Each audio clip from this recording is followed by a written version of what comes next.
नमस्कार। तो क्या कहूं मैं, मैजिकल मोहन बागान कहूं या मैजिकल मनवीर सिंह कहूं या विजनरी काउको कहूं, क्या मतलब किसके लिए तारीफ करूं?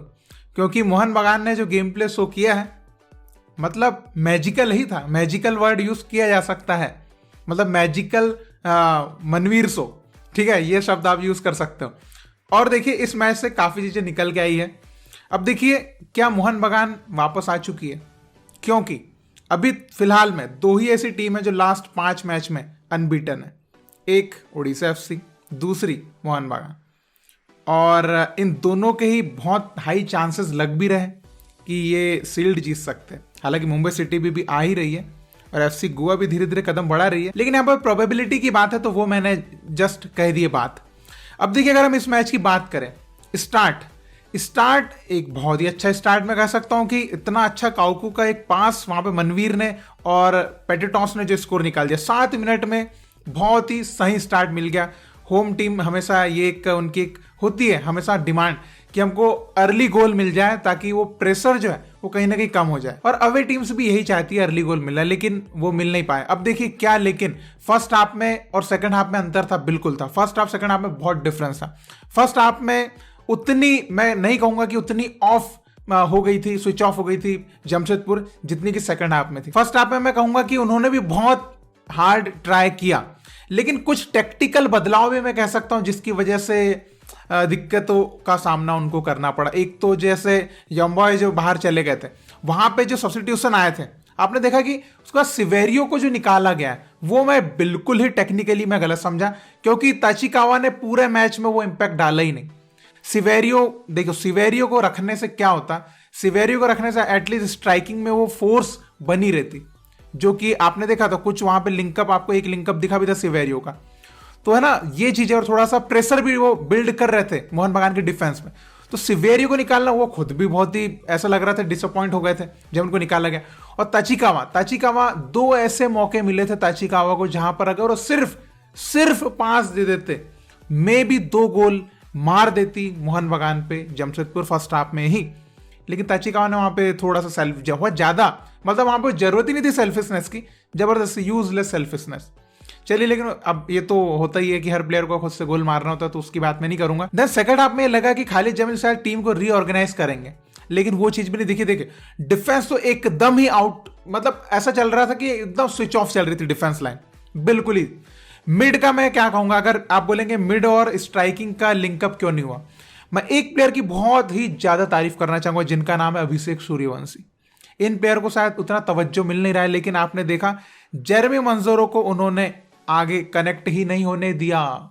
ये मुझे बहुत अच्छी बात लगी कि अभिषेक सूर्यवंशी अब एक डिजर्विंग मोहन बागान के प्लेयर बन चुके हैं, because the way he is playing, मतलब आप देखो उनके टर्न्स, आप देख लो जिस तरीके से बॉल फ्री करते हैं, आउटस्टैंडिंग। मतलब काउको के अंडर मुझे लगता है कि काउको से काफी उनको लर्निंग्स मिल रही है, ये क्लियरली वहां पे दिख सकता है। और पहले भी जो पहले प्लेयर्स रहे होंगे, ह्यूगो बोमोस का है या जो भी, इनसे भी काफी लर्निंग उनको मिल रही है, और जो उनके सीनियर्स हैं थापा सहल, इनसे भी।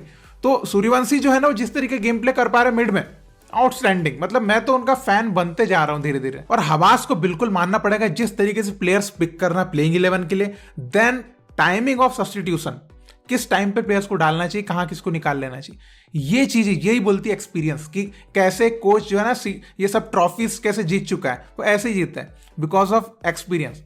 तो वो चीजें दिखी है। और मतलब मनवीर के मैजिकल क्या डेडिकेशन दिखा, क्या वर्क रेट दिखाया, मतलब भाई ऐसा ही गेम प्ले तो चाह रहा है। और देखिए थोड़ा सा स्लाइटली हो चुके स्कोरिंग से, क्योंकि अगर स्कोर भी कर देते तो भी थोड़ा सा क्रिटिसिज्म मनवीर को मिलता है इस वजह से कि स्कोर नहीं करते, ठीक है। तो देखिए एज अ विंगर तो उन्होंने अपने पूरे जो ड्यूटीज थी निभाई है, मतलब अपना पूरा वर्क रेट दिखाया, डिफेंसिव ड्यूटीज निभाई है, असिस्ट दिया है, मतलब हैट्रिक ऑफ असिस्ट, तो अपना पूरा उन्होंने दिखाया, एफर्ट पूरे डाले। स्कोर भी कर देते ना तो पूरे ताले ही बंद, मतलब मुंह बंद हो जाते सभी के, ये हो सकता था। और एक और चीज मैं यहां पर कहना चाहूंगा कि आप अगर अटैक्स देखते हैं तो नंबर ऑफ अटैक्स बहुत ज्यादा, अटेम्प्ट्स मैं बोलूंगा तो जमशेदपुर की बहुत है, लेकिन फाइनल थर्ड में दे वर कंप्लीटली मिसिंग, मतलब कंप्लीटली जीरो। क्यों zero? Because of defence of Mohan बागान। तो आपने देखा होगा अनवर एंड सुभाषिस का डेडिकेशन लेवल आपने देखा होगा, जिस तरीके से उन्होंने डिफेंसिव वर्क अपना किया है। आज आपने उतना बॉल्स के साथ अनवर को नहीं देखा होगा, लेकिन जिस तरीके का डिफेंस उन्होंने किया है, मार्किंग कहें, टैकल्स कहें, वो आउटस्टैंडिंग था। और देखिए पहले मैंने जेसन कमिंग्स को बहुत क्रिटिसाइज किया हुआ है बिकॉज वो चीजें हमको दिख नहीं पा रही थी, लेकिन पहले मैंने भी कहा था कि अगर वो चीज दिखेगी तो देन आई विल प्रेज, मतलब तारीफ करूंगा। अब मैं जेसन कमिंग्स की एक चीज के ऊपर तारीफ करना चाहूंगा। एक तो जो अटैक में आपने देखा कि वो पोजीशन लूज नहीं करते, ये चीज मैंने देखी हर मैच में, पोजीशन लूज नहीं करते, जो टीम के लिए एक बहुत ही बेनिफिशियल होता है। आप अगर अटैक में जा रहे भले आपके पास प्लेयर नहीं है कोई अवेलेबल, एटलीस्ट पोजीशन रखो, आपका अटैक बना रहेगा। ये चीज मैंने देखी कि बहुत सही।